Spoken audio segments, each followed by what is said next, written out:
Hi, my name is Chela, and this is my nephew Adan, and today we'll be making tamales using a traditional recipe that was passed down from my grandmother to my mom, and all my aunts use it, and now all my cousins use it. His grandkids are learning it too? Yep, and the grandkids are learning it. So, first step, we're going to do the corn husk. Shake off any dirt. Sometimes you get little pebbles, little stones in there. Watch for them. And you don't realize how long they've been packed, but sometimes they can get moldy. Okay. There's just little specks on there. Yeah. Okay, I'll wash that off. I think we have enough. Enough? Yeah. Okay. Okay, and then we'll just throw them in water so they're nice and pliable when we're ready to use them. And then we'll just let those soak. All right. For about an hour.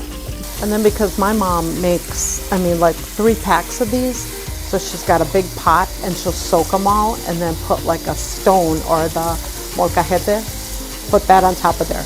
So she doesn't have to keep doing that. So just something heavy, just so it keeps them submerged.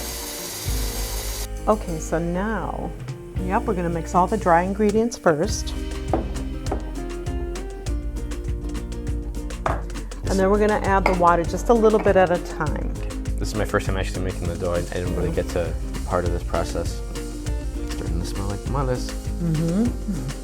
Sometimes what we do is, this is not traditional, but we would whip this up in a mixer because it whips up very nicely then, the lard. But my mom will just add the lard in, and then as needed, then we'll add more water and more of the stock. I'm just gonna put it in little pieces. The longer you leave it out, the drier it'll get. I guess I was always spoiled and I just came when it was already done. I just helped with the assembly, so. But it's fun. While we wait for everybody to get there, that's when we can eat some of the meat. Because Abuelita, she would make a lot of meat because she knew everybody was going to have some. That would be our breakfast, sometimes our lunch, and she'd still have enough for the tamales. There's no worry that I'm like overworking it or getting it too warm, right? No. Okay. And this part, sometimes your grandmother would mix it for hours by herself, because usually she had everything done by the time we got up in the morning. Your grandmother would never use a mixer. She always did everything by hand. But that looks pretty good, and it usually takes a good 3 hours to mix it and get it to that consistency. Then that looks almost perfect. Let's see if it passes the flow test.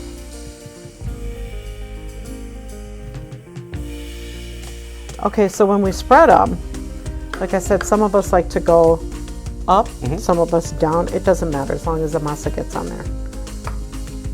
I think I know why she says one side is the right way.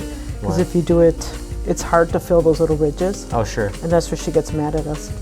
Like she sends it back.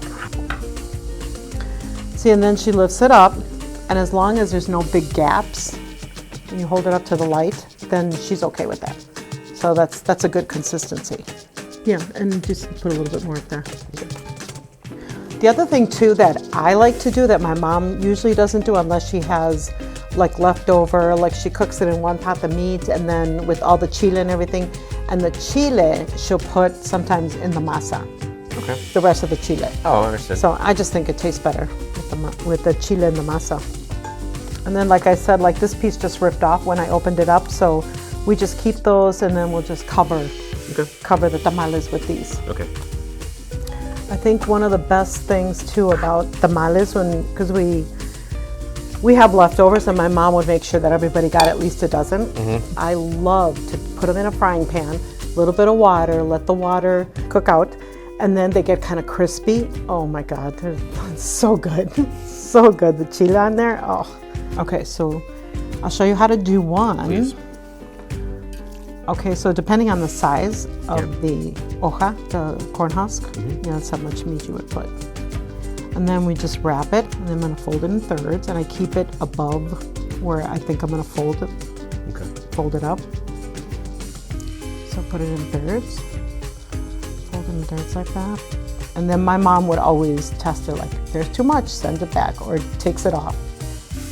And then we just kind of crimp it up here. Okay. Okay? That way you don't get that extra water or the steam inside the tamal. Is that enough meat or is that too much?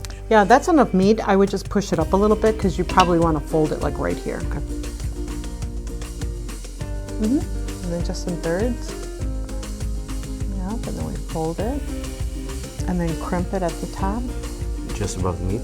Mm-hmm. Or a little higher? Right there is fine. Yeah, right there. Perfect. Look at you, you're a pro now. I love spending time with Abuelita and doing this, but it can get a little stressful with her watchful eye. Yeah, perfect. Okay, so then after we have everything done, and she starts putting them in the center, Okay. so then she'll create a little pyramid. What's impressive is that I would need more than 2 hands to do this part.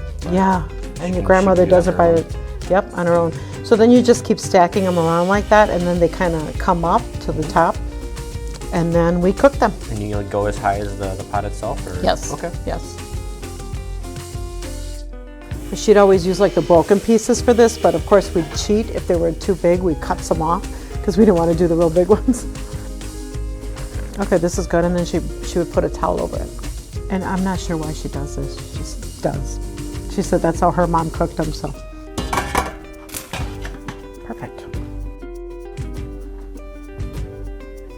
They smell good. Mm-hmm. Even with a towel on, they smell so good. Look at that color. Nice. Mm-mm.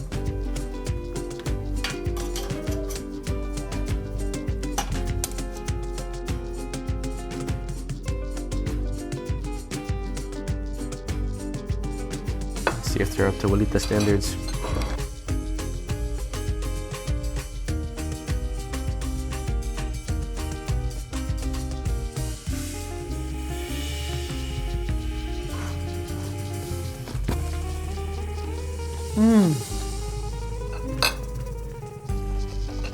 They're good.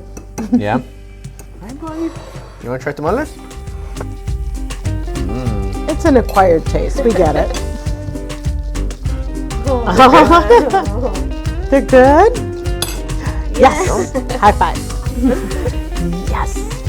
Say bye-bye. Thanks for making tamales with us. Go kisses? Yeah. Aww.